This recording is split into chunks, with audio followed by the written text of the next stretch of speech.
Ito ang susuotin ng apo ko ngayon guys, dahil recognition nga niya ngayon at may mga awards siya guys, kaya ganito lang kasimple yung suot niya. At syempre lalabas na nga kami guys, sumakay na kami ng tricycle. Napakainit ngayong mga oras na ito guys, dahil ang recognition time niya is 3:30, pero ito yung mga oras na ito ay 2:00 pa at ang tirik-tirik pa ng araw.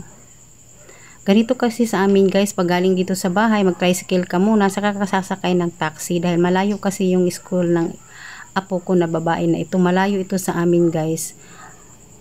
Tibong ko yata yung paaralan ng apo ko, paaralan.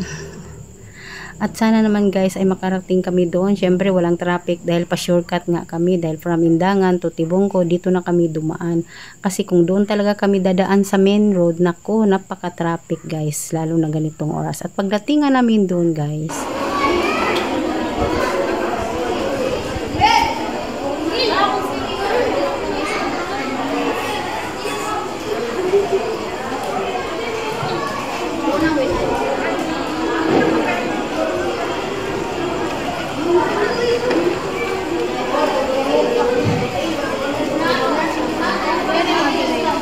wala pa yung ibang estudyante, kaya itong apo ko ay nagdidi muna at syempre nagutom yata at kumain muna itong apo ko. Ay timing naman, may dala kaming spaghetti at saka pinakain ko muna siya at naglalaro, saka nagdididi muna siya dahil nagdididi pa yan guys.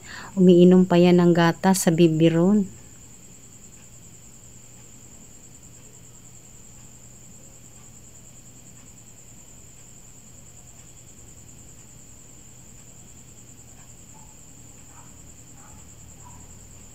Nagumpisa na nga guys ang recognition at ito nga kung napansin nyo napakalayo ko talaga dahil ang dami ng tao dyan guys. Diba ganyan man talaga, hindi na talaga natin maiwasan. Pero okay lang yan guys, ang importante ay natapos na. Diba ganyan tayo, pagtapos na, pag nakatanggap na tayo ng mga award, mga medal, ganyan. Sus, bra na kag nakaginhawa.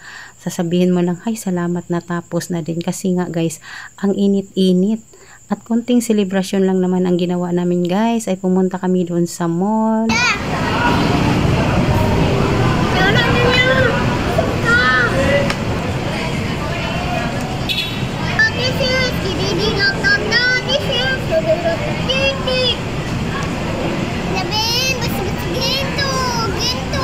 Ko lang.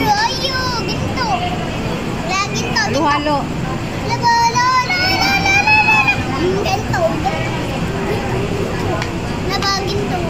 Ilan pa ka?